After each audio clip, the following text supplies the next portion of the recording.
Good evening. My name is Rudi, and tonight we're going to discuss convergence and divergence. All right, so convergence and divergence, the basics of it basically comes down to bullish and bearish trends. Okay, but that you do on your RSI and your stochastic.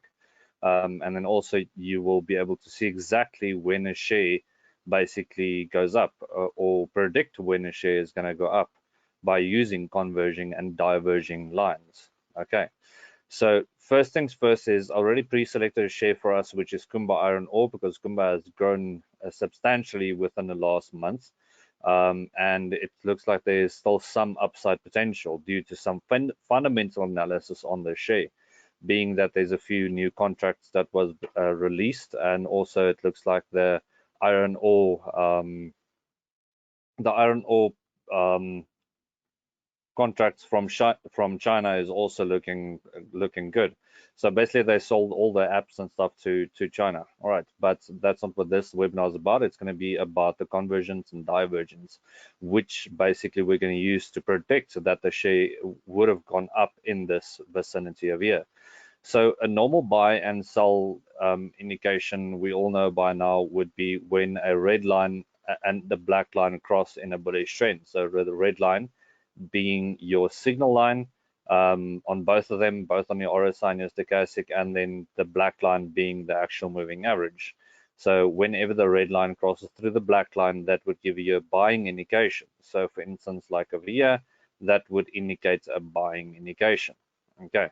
And then also the one after that also indicates a buying indication. One after that indicates a buying indication. Now, when they cross in a downward trend, then it's basically going to be when the red and the black line cross in a downward trend, that would basically indicate a selling indication. Okay. But there's a few other things that you need to use to see exactly when a share is basically done with a bearish trend. Okay. When it's done with a fall. And that's by using converging and diverging lines. Now, how they basically work is it's normal trend lines. Okay, so convergence and divergence lines, more normal trend lines. All right, it's your support and your resistance lines that you can use. You're going to use physically on the RSI and on the stochastic. So on both of them, you can pull those lines, and then those exact lines you'll be able to pull over onto the main chart and see exactly when a chart is going to go over. So a normal trend line would be, for instance, let's say from this point over here, but basically up until that point over there, and that you call a support line. A resistance line works from top to bottom. Okay, so it resists against the line at the top, comes down to the support, and then goes back to the resistance, and it can continue like that in a bullish and a bearish trend the entire time.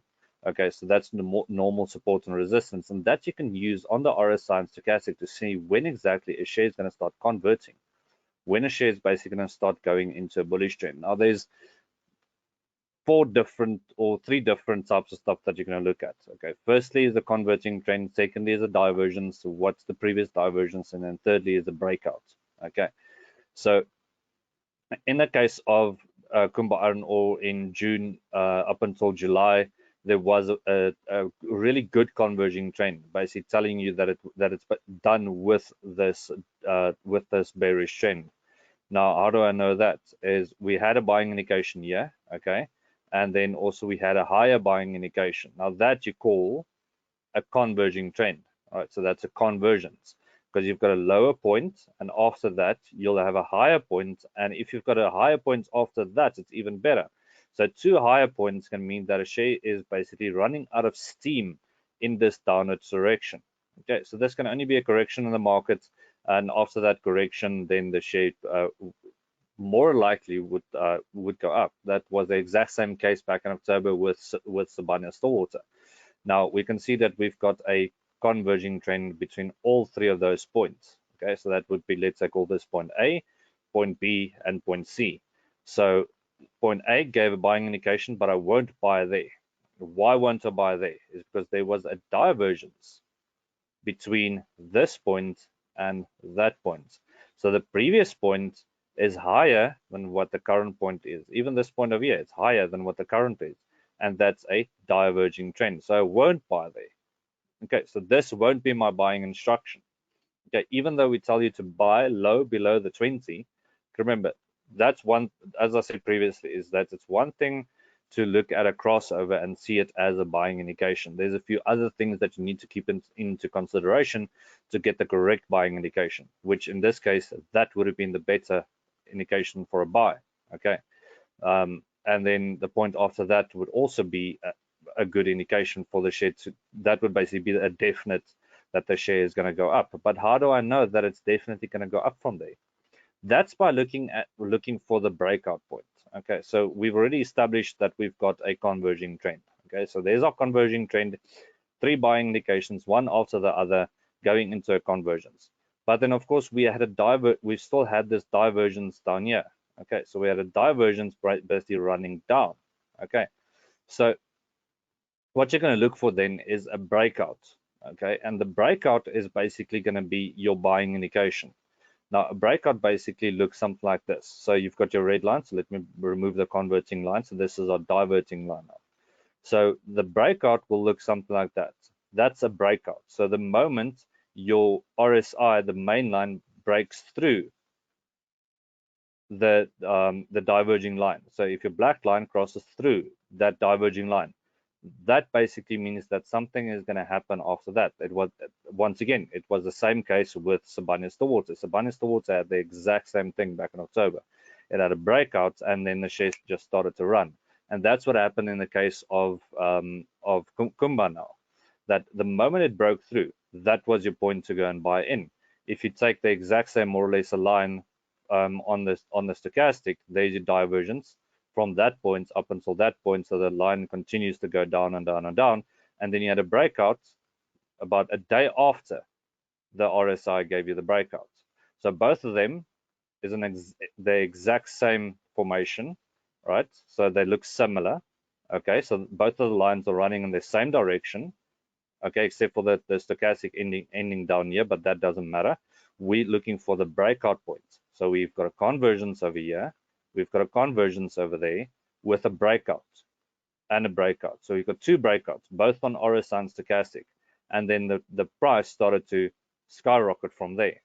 Okay, but there's a few other things in between that, like for instance, fundamental analysis that went with that buying instruction. Okay, the fact that there were only 2 companies that could have basically gained extra profits from the new contracts. Okay, that were signed through China. So all the apps were basically sold to China, and then all of a sudden the shares started to go up. Now there was 2 shares that could have gained from it, either Kumba Iron Ore or ArcelorMittal. Unfortunately, ArcelorMittal doesn't have the capital to go through with it, so Kumba took advantage. Okay, and that's why basically it ended there. Okay, so that's where the share started to go up. So it's not only technical analysis that made the share go up, with a breakthrough on the divergence and an excellent converging line at the bottom. So 2 excellent converging lines, right, with a good divergence with a breakthrough. All right, so you basically had 1, 2, 1, 2, so that's 4 yes indications telling you that yes, okay, I can go for the share now. All right. Obviously, this is more for your long-term investment type of thing. And you can see that the share is still following on top of this line. So it's continuing with this converting trend. Okay. So eventually what can happen is that a share can end that convergence, right, by breaking through the converting line. So for instance, like over here, you had a diverting line, as I showed you. So there was the breakout, okay, and same over there, there was a breakout over here, all right.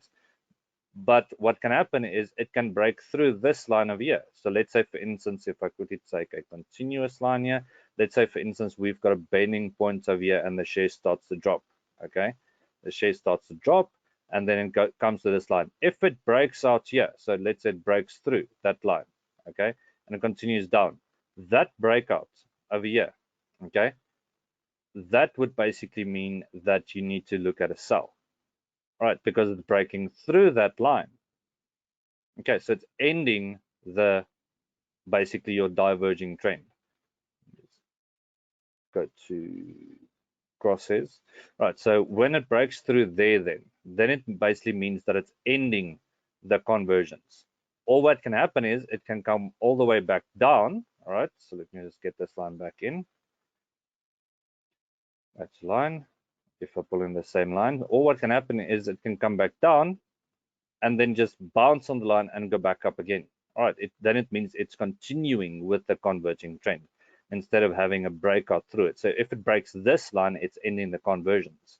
If it breaks through like over here, through that line, then it's ending the divergence. It means that it's done with this drop. Okay, because you've got a breakout. There's another way of dealing with breakouts as well. Okay, so that would be through a horizontal breakout. So highest point basically was over here. So if we take all our highest points, so from this point over here up until there, that there was a decent breakout. So that's all. That also counts as breakout trading basically. Right, so you had a breakout through that line. All right, but that's a video for another time. Okay, what we're focusing on now is the convergence and divergence on the RSI and stochastic and seeing it physically happen on the main charts. Remember, it's one thing to look at crossovers. Sorry, I need to vertical line. So it's one thing to look at the crossovers, but if you don't know what the trend is going to be, all right, then you won't be able to buy the share, because over here I would definitely not have bought the share because of the diverging trend from the previous point. So from there up until there, I would not have bought. Right, even though it tells me to buy, I won't buy there. For maybe for a short or for a long, yes. So if it on a CFD, I'd buy there, I would sell out at the top. All right, so that's a quick trade. But for an investor, you're going to look for that long term. Right, so you'd have to wait almost a month to make your decision on the share. So it would have been a watch this share up until the point that you saw that you had a breakout. All right, so if you had the breakout, then you know, okay, yes, now is my time to get into the share. Okay, so that's a breakout investment that you could have done. Okay, so that's one way of doing breakouts on the RSI and using the convergence on the RSI and also with your stochastic. Stochastic is more or less just as a confirmation, because you'll always see that it will give a later breakthrough with a little bit of a later crossover. So there's a crossover on that day, but then the day after that, it only gave you a buying indication on the stochastic. If we look over here, same thing. We had a buying indication. Day after that, you had a buying indication.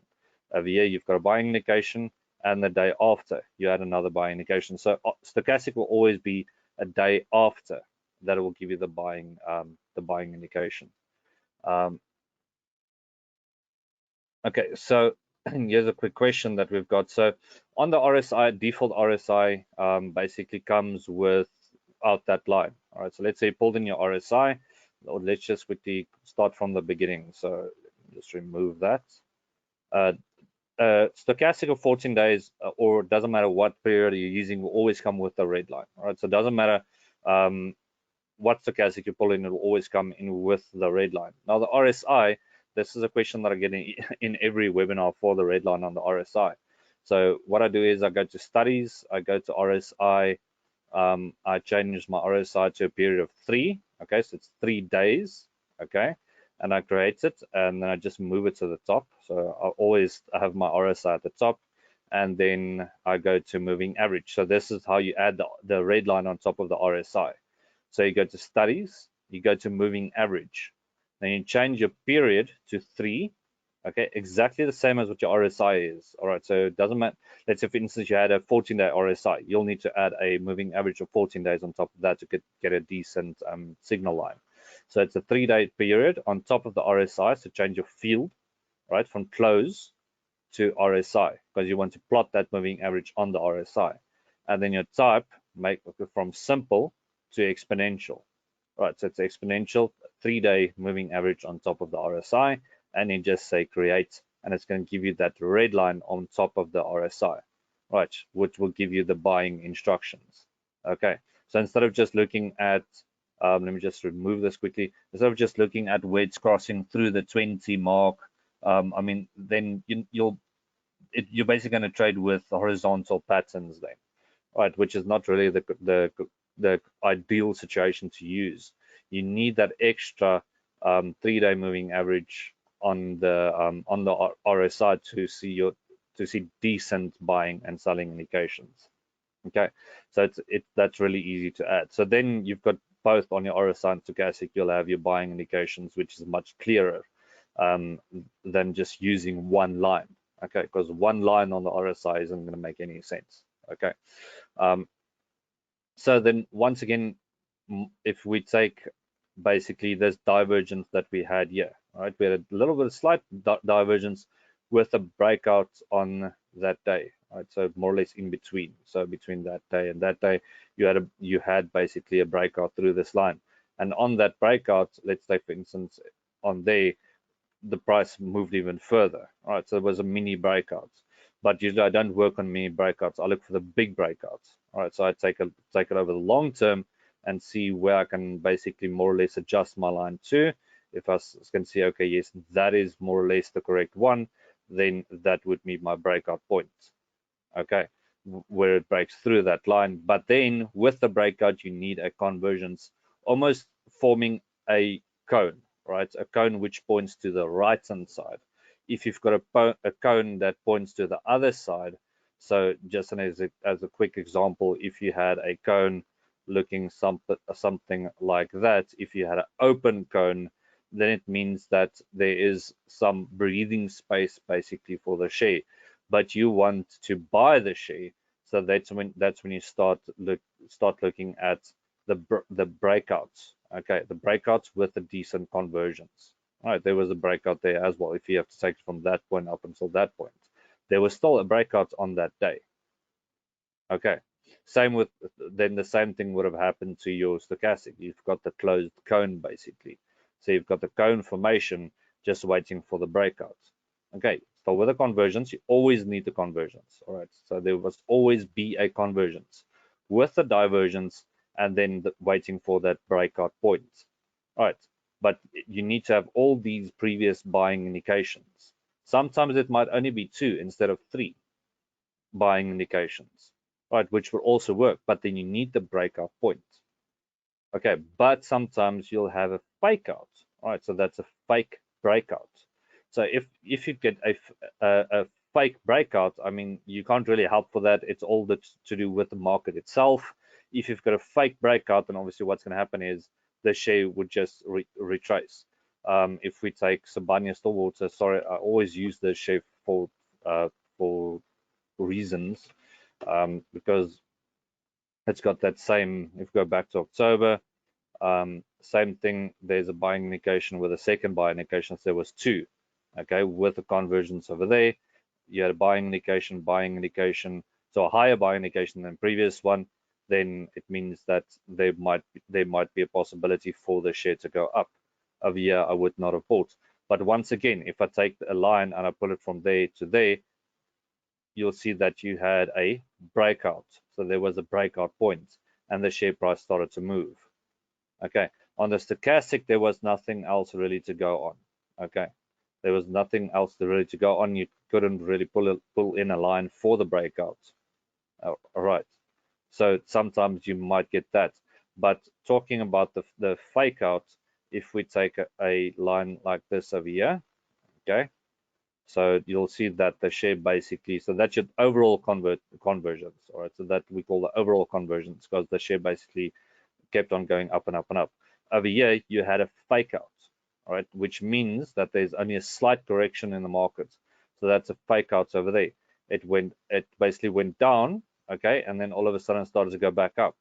So you had a buying indication there. So let's say, for instance, you had a stop loss there. The stop loss took you out. You could have bought again by looking at the second buying indication again, having another convergence. Okay, and then you had an overall converting trend up until there, which that was another breakout in a downward trend. Okay, so it means that over here I would have sold my shares because we had a big fall from there, right? And it just continued to fall from that point.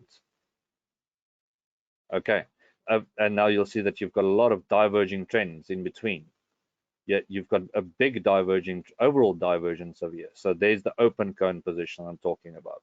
So you've got this big drop all the way with all the points going down and down and down, right, instead of really going up. All right, so that's a divergence on the RSI, which is also basically being, there's your support basically going downwards. All right, and then you've got your resistance also going downwards. So it's resisting the entire time. So this could be another resistance instead of going up, because your RSI and stochastic is at highs. So it could resist here and push the price even further. For the price to really go back up, it needs to go through this line. Okay, but then you're not only going to look at a breakout points over here, then you're going to start looking at horizontal breakouts. Okay, so like over there would be one line. So if I take it over there, that would be one line. If I take it over there, that's another line. Right, so I'm basically just plotting it with these lower points over here. Okay, up until with where the share is currently at. So it needs to have a breakout here. If it manages to break through here, it needs to go all the way up to 68, yeah, 68.37. All right, if you've got a breakout there, then it means that the share might be able to go up, because then it basically beats the previous high. Okay, so then you'll need to look at horizontal breakouts, and not only breakouts on the on your RSI and your stochastic. Okay, so convergence and divergence with breakouts. So that's a new thing now that I'm starting to study up on, is the breakouts on your RSI and stochastic, and not only the convergence and divergence lines. So convergence and divergence really important, because you're not going to look at a buying indication which is low, but then your previous buy indication is basically higher than what the current is. Then you won't buy, because that means that it's still running down. All right, so there's no steam for the share to really catch up. All right, that's why you had basically had a convergence basically from here up until there. Okay, so there was your convergence. Okay, and there was another convergence between that point and that point. So you had a lot of converging trends, but once again, you had a breakout. So that breakout made the share fall, and it broke through again. At the moment it broke through again, this would have been a trade then.